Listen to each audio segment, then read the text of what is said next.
नारजिहारि जाय बिथाङा एक्स-EM BTC-नि बिथांनि न'खराव हाबा जाफैदोंमोन बिथांनि फिसालाजों जायनि मुङा लिंलिं नारजिहारि।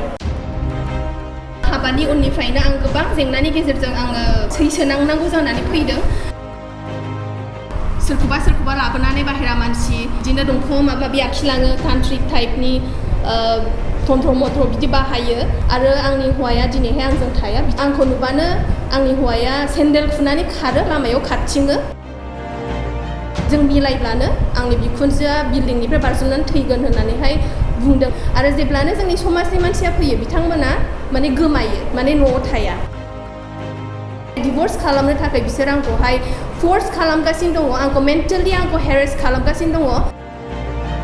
दिनै सासे आइजोआ हाबा जानो संसार जानो होननानैसो हाबा जायो, बिदि डिवोर्स जानो होननानैहाय हाबा जाया आरो बिथांमोनहा जुदि फिसालाखौ बिदि होनो हायामोनबा बिथांमोनहा खुनु अधिकार गैयामोन सासे हिन्जावसाखौ लानानै फैनानैहाय बिदि अयथासार खालामनो बा बिदि हेरेस खालामबाय थानो।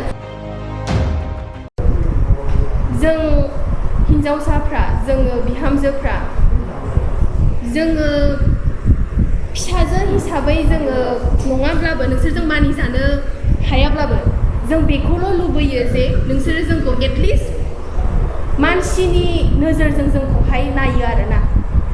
मेन आयदायाव थांनायनि सिगां आं बे मेसेजखौ होनो सानो आरो आंनि दिनैनि बे स्टेन्ड लानायनि गेजेरजों आङो बै आइजोफोरनि भइस जानो सानो जायफोरा आंबायदि सैसोनानै दङ दिनैहाय, बै फिसाजोफोरनि भइस जानो सानो आङो जायफोरा दिनैहाय सैसोनानै दंब्लाबो बिसोरो दिनै आवाजखौ उथायनो हायाखै। आं बै फिसाजोफोरनि जानानैहाय आङो दिनै नोंथांमोननि गेजेरावहाय नुजाफैदों। खुलुमबाय बयखौबो। आं स्निग्धा बसुमतारी, आं UPPL सेन्ट्रेल विंसनि आङो सेक्रेटारि, वान अफ द सेक्रेटारिस।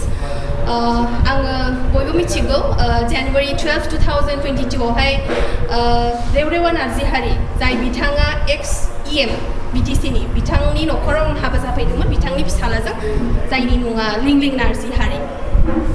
थ' नुनो मोनो जे हाबानि उननिफ्रायनो दिनैथ' रावबो मिथियै गैया, बयबो मिथिखाजोब्बाय। हाबानि उननिफ्रायनो आं गोबां जेंनानि गेजेरजों आङो सैसोनांनांगौ जानानै फैदों।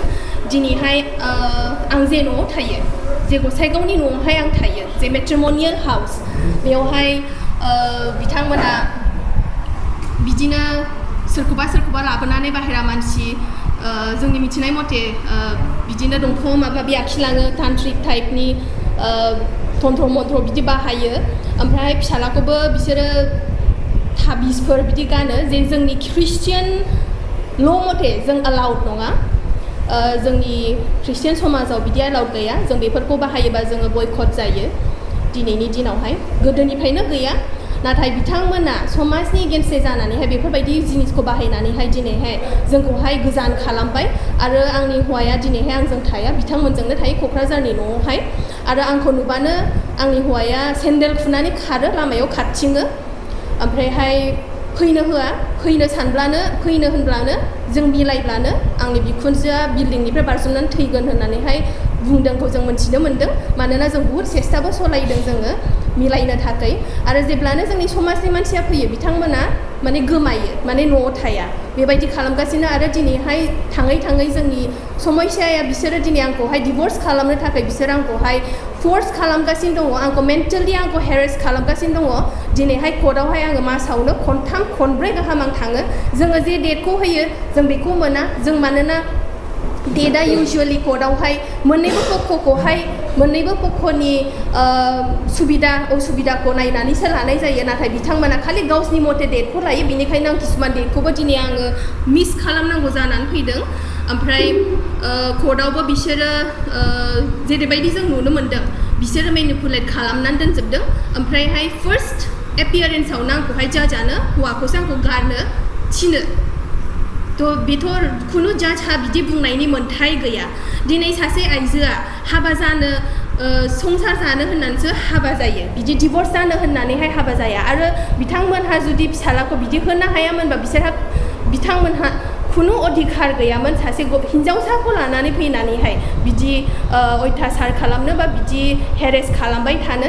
सब जिनिसा मोनसे रायलायनायनि गेजेरजोंहाय मोनसे सल्युशन फैनायनि सब राहा थायो नाथाय बिथांमोना रायलायनायनि गेजेरजोंबो बिथांमोना जेबो सल्युशनाव फैया मिटिं फाथिनो नागिरबाबो बिथांमोनहा फैया आरो कर्टआवबो बिदिनो नाना बाना माने लिगेल प्रसेसनि मथे बिसोरो सलिया जेब्लायबो माने मेनिपुलेट खालामनानैहाय उलट फालट खालामनो नाजाबाय थायो बेनिखायनो आं दिनैहाय मिडियानि गेजेरजों आङो न्यायखौ आङो हास्थायदों आं हांख्रायदों आरो आंनि समस्याफोरखौहाय आं दिनैहाय गोसो गैयाब्लाबो आङो दिनैहाय लाबोनांगौ जानानै फैदों मानोना आं बाध्य दिनै आरो दिनै जों नुनो मोनो जे UCC आवहाय जोंना सानै हिन्जाव लानाय जोंहा गैया खुनु हयदे गैया बेखौथ' जों क्लियारलि मोनथिखाबाय थांनाय 2-3 दिननि गेजेराव जों मोनथिखाबाय जे कास्टमारि लस बे ल हिसाबै थागोन जोंहा बे कास्टमारि लसफोरखौ बारग'नायनि जोंहा खुनु अधिकार गैया आरो जोंहा राहाबो गैया थ'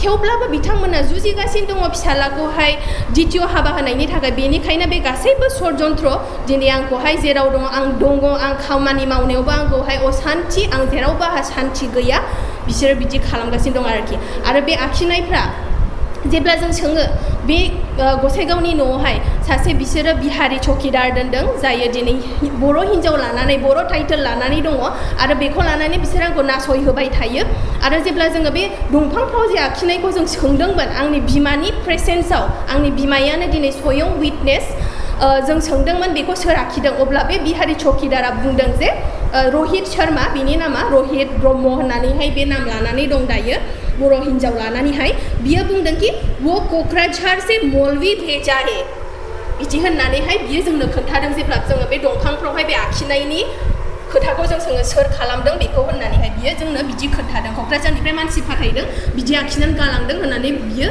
जोंनो खोन्थायो थ' बेनो आंनि बुंनाया आङो दिनै बेफोरबायदि जेंनानि गेजेरावहाय आङो फसिनानै दङ आरो सासे आइजो जानानै आरो सासे UPPLनिनो सासे मोनसे पलिटिकेल अर्गानाइजेसननि आङो सेन्ट्रेल विमेन्स विंनि आङो वान अफ द सेक्रेटारिस आङो थेवब्लाबो आङो दिनै बेफोरबायदि जेंनानि गेजेरजों आङो सैसोनांनानै दङ बेनिखायनो आङो दिनैहाय मिडियानि गेजेरजों आं सावरायनो फैदों